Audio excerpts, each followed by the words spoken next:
दोस्तों, ईश्वर न करे कोई बीमार पड़े, लेकिन अगर कोई बीमार पड़ जाता है या घर का कोई व्यक्ति बीमार पड़ जाए तो मन में एक ही सवाल होता है कि क्या बीमारी है और कैसे ठीक होगा या कहाँ ठीक होगा। क्या एलोपैथ में इसका इलाज है, आयुर्वेद में कारगर इलाज है, या होम्योपैथी इसके लिए बेस्ट रहेगा। दोस्तों, मैं आपका दोस्त डॉक्टर अरविंद श्रीवास्तव, होम्योपैथिक विशेषज्ञ, आज आपको पूरी जानकारी होम्योपैथी के बारे में दूंगा और बताऊंगा कि होम्योपैथी कहाँ से शुरू हुई, कौन इसे शुरू किया और इसके क्या खासियत होती है, क्या इसके सिद्धांत होते हैं, क्या ये साइंटिफिक है या स्यूडोपैथी या फेकपैथी है, इसमें जो परहेज करना पड़ता है, लंबा इलाज की बात आती है और लंबे दिनों तक इलाज करना पड़ता है, समय काफ़ी लगता है, नशा करने वालों को काम नहीं करता, बहुत ज़्यादा परहेज करना पड़ता है। ये सारी बातों पे आपको मैं जवाब दूंगा और डिस्कस करूंगा। इसके साथ साथ दोस्तों, वर्तमान में अपने भारत सहित पूरे देश में होम्योपैथी की क्या स्थिति है और अगर आप होम्योपैथिक डॉक्टर बनना चाहते हैं तो उसके लिए क्या योग्यता चाहिए और कैसे बन सकते हैं या इसमें क्या अपॉर्चुनिटी है, इसके बारे में जानेंगे। दोस्तों, doctor Hahnemann, Friedrich Christian Samuel Hahnemann इसके जो है जनक हैं। ये जर्मनी के रहने वाले हैं। इनका एक छोटे से कस्बे में जन्म हुआ था, मेसन में जन्म हुआ था। शुरू से ही, बचपन से ये बहुत ही मेधावी थे और आपको जान के हैरानी होगी, ये बहुत अच्छे एलोपैथिक डॉक्टर थे। ये एमबीबीएस एमडी थे और मात्र 23 साल की अवस्था में इन्होंने एमडी अपना कंप्लीट कर लिया था। शुरू से ही बचपन से मेधावी थे। एमडी करने के बाद इन्होंने प्रैक्टिस शुरू किया और बाकायदे 15 सालों तक प्रैक्टिस किया इन्होंने। दोस्तों, मैं बता दूं कि ये चूंकि खोजी प्रवृत्ति के व्यक्ति थे, इन्होंने जो भी इलाज किया उसका पूरा रिकॉर्ड बनाया और रिकॉर्ड रखते थे। इन्होंने पाया 15 सालों में कि कोई व्यक्ति छोटी सी बीमारी लेकर के आता है, जैसे सर्दी जुकाम, बुखार, दस्त, उल्टी, और हम उसको एलोपैथिक दवा देते हैं। आराम तो तुरंत मिल जाता है व्यक्ति को, ठीक होकर चला भी जाता है, लेकिन फिर वही व्यक्ति कुछ दिनों बाद, कुछ महीनों बाद फिर कोई और गंभीर समस्या लेकर के आता है और फिर उसको हम इलाज देते हैं, फिर जाता है, फिर कुछ वर्षों बाद और गंभीर समस्या लेकर के आता है। और इन्होंने ऐसा पाया कि बहुत सारे केसेस में, हजारों केसेस में ऐसा इन्होंने पाया कि एलोपैथिक दवा से तत्काल आराम तो दे रहे हैं, लेकिन कहीं ना कहीं बीमारी दब जा रही है और उसका दुष्परिणाम ये हो रहा है कि वो किसी न किसी रूप में और गंभीर परिस्थितियां पैदा कर रही हैं उसके अंदर, और वो व्यक्ति बीमार होकर के सामने आ रहा है। दोस्तों, इनको ये लगा कि क्या यही सिस्टम ऑफ ट्रीटमेंट है जिससे हम इलाज करते हैं और जो लोगों को गंभीर अवस्था में ले जा रहा है, बजाय अच्छा और सटीक इलाज देने के। इनको ये लगा कि इस तरह की प्रैक्टिस हम नहीं करेंगे, जो जनहित में नहीं है, लोक कल्याण के लिए नहीं है, ऐसी प्रैक्टिस मैं नहीं करूंगा, ये उन्होंने तय किया। और दोस्तों, चूंकि कई भाषाओं की ये ज्ञाता थे तो इन्होंने डिसाइड किया कि हम अपनी जीविका के लिए किताबों का ट्रांसलेशन भले कर लेंगे, लेकिन हम ऐसे इलाज नहीं करेंगे। फिर दोस्तों, ये चूंकि 9 भाषाओं से ज्यादा भाषाओं पे इनको कमांड था, फ्रेंच, इंग्लिश, जर्मन, ये सब भाषाओं पे इनको कमांड था। इन्होंने किताबों का ट्रांसलेशन शुरू किया। उसी दरमियान इन्होंने एक जगह ये लिखा पाया कि सिनकोना बार्क, यानी चाइना जो प्लांट होता है उसकी जो छाल होती है, उसको अगर स्वस्थ व्यक्ति को ज्यादा मात्रा में बार बार पिलाई जाए तो उसके अंदर मलेरिया के लक्षण पैदा हो जाते हैं, मलेरिया बुखार के लक्षण पैदा हो जाते हैं। ये चूंकि एलोपैथी के एमडी डॉक्टर थे, इनको ये पता था कि उसी छाल से अंग्रेजी में टैबलेट बनता है, क्लोरोक्विन फास्फेट और सल्फेट, जो मलेरिया को ठीक करने के लिए या मलेरिया में बुखार को उतारने के लिए हम देते हैं।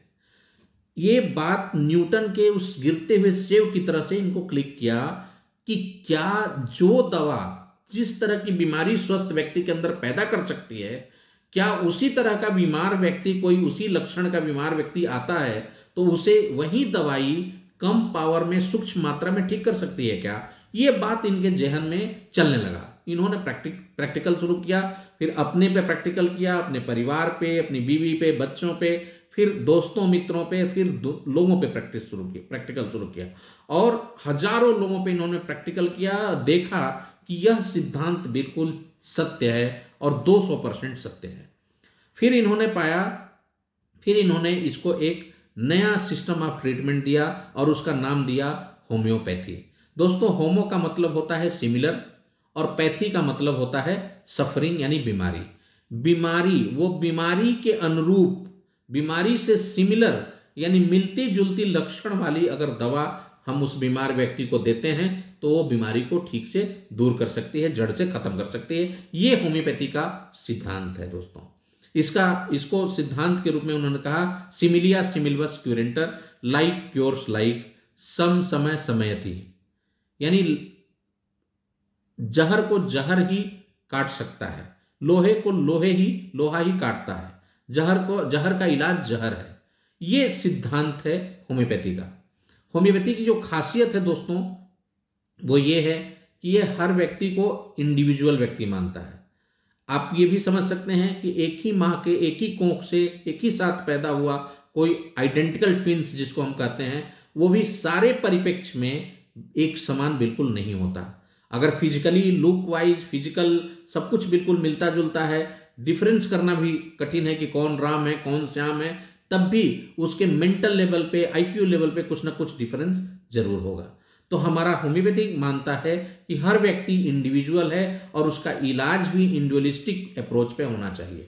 इसलिए इंडिविजुअलाइजेशन का कॉन्सेप्ट होम्योपैथी में है और हर व्यक्ति को एक यूनिट मानता है और उसके सारे लक्षण को कलेक्ट करता है केस टेकिंग के दौरान, चाहे वो फिजिकल सिम्टम हो, मेंटल सिम्टम हो, स्पिरिचुअल सिम्टम हो, सोशल सिम्टम हो, पर्सनल कोई सिम्टम हो, फैमिली हिस्ट्री से रिलेटेड कोई सिम्टम हो, उन सारी चीजों को कलेक्ट करता है और कलेक्टिवली उसको कंसीडर करता है और फिर उस totality of symptom, total symptoms के आधार पे कोई मोस्ट सिमिलम मेडिसिन सेलेक्ट करके उसे देता है और ठीक करता है और वो बीमारी को जड़ से दूर करती है। ये होम्योपैथी की खासियत होती है, ड्रग इंडिविजुअलाइजेशन।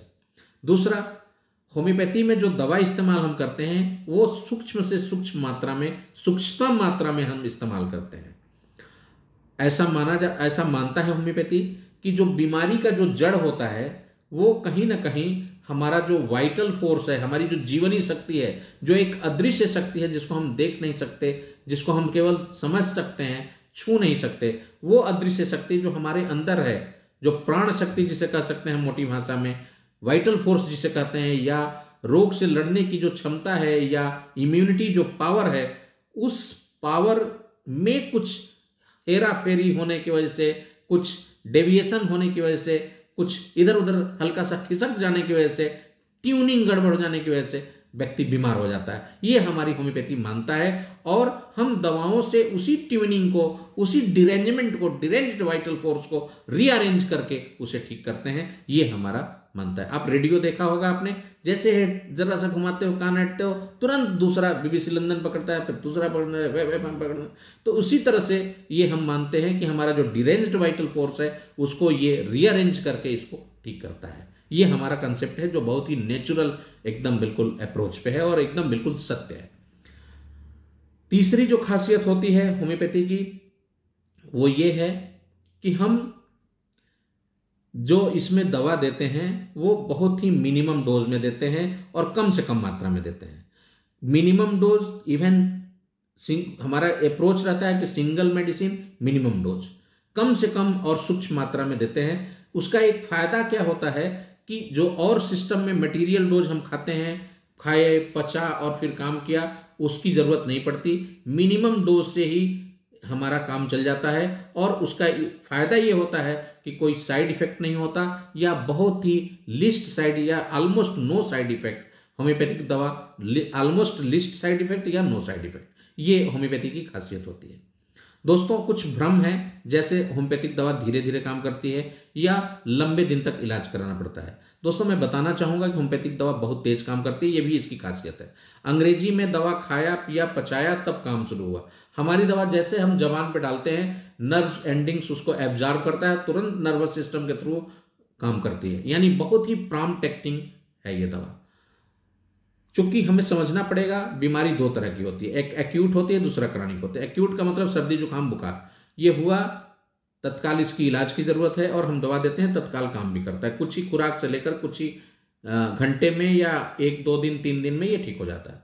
दूसरा जो होता है वो क्रॉनिक डिजीज होता है। क्रॉनिक डिजीज का मतलब कि जो कुछ दिनों से धीरे धीरे करके आपके शरीर के अंदर आया हुआ है, जैसे दमा है, क्रॉनिक रीनल फेल्योर है, हार्ट की बीमारी है, ब्लड प्रेशर है, शुगर है। ये सब लंबी बीमारी है और लंबे दिनों से चली आ रही है, आपके अंदर धीरे धीरे करके आई, ये क्रॉनिक डिजीज है।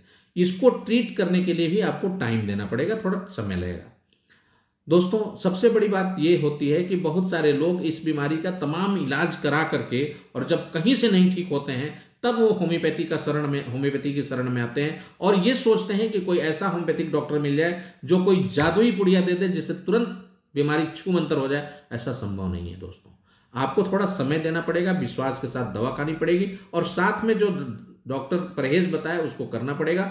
अगर आप अमल करते हैं तो निश्चित रूप से आपको लाभ मिलेगा, आप ठीक होंगे।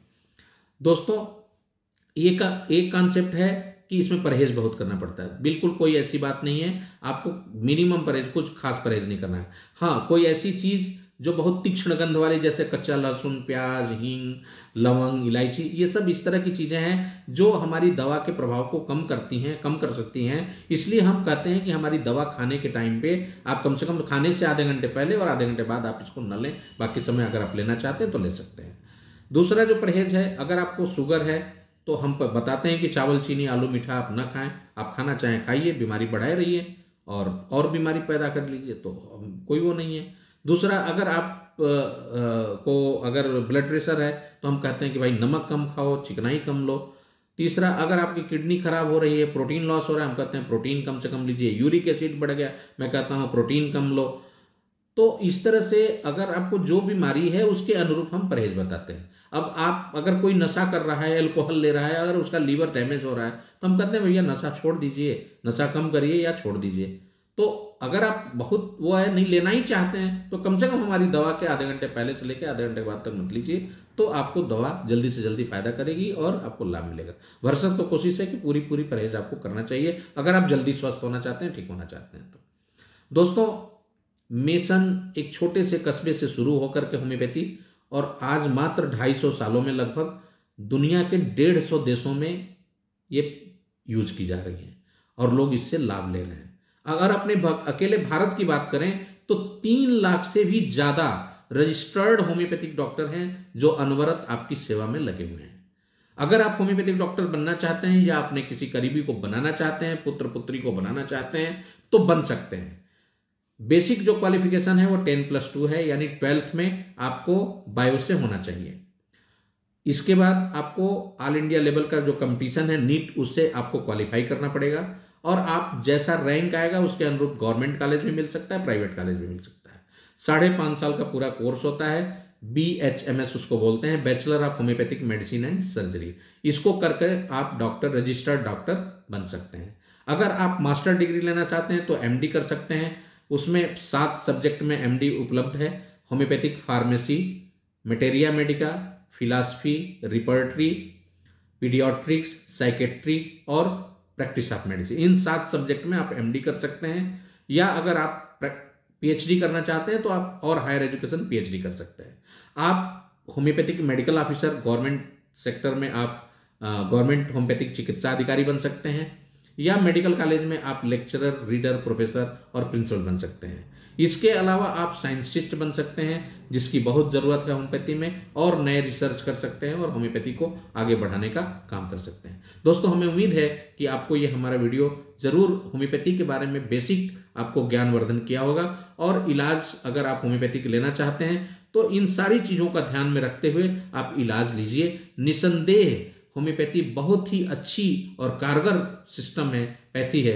एक चीज़ ज़रूर है कि आप मिसकॉन्सेप्ट न हो, और कोई दवा अगर आपको सूट करती है तो बहुत देखा गया है कि अक्सर लोग लेकर के उस दवा को डॉक्टर से नहीं मिलते और लेकर के खाते रहते हैं और लंबे दिनों तक खाते रहते हैं, जिसका दुष्परिणाम उन्हें झेलना पड़ सकता है। इसलिए दोस्तों, आप जब भी होम्योपैथिक इलाज के बारे में सोचें तो आप पूरे कूल माइंड से होम्योपैथिक डॉक्टर से संपर्क करें, अपनी सारी चीज़ों को ठीक से उससे नरेट करें, बताएं, और इसके बाद जो दवा उसको वो प्रिस्क्राइब करें उसको ठीक से खाएं। साथ में पूरी तरह से परहेज का ध्यान रखें, अपने रहन सहन में जो बदलाव लाना है, सकारात्मक बदलाव, उसे लें। यकीन मानिए कि होम्योपैथिक दवा से बीमारी जड़ से खत्म होगी, न कि दब करके गंभीर स्थिति में आप जाएंगे। बहुत बहुत धन्यवाद दोस्तों। अगले वीडियो में मेरी कोशिश रहेगी कि और किसी खास टॉपिक के साथ आपके बीच रहूं।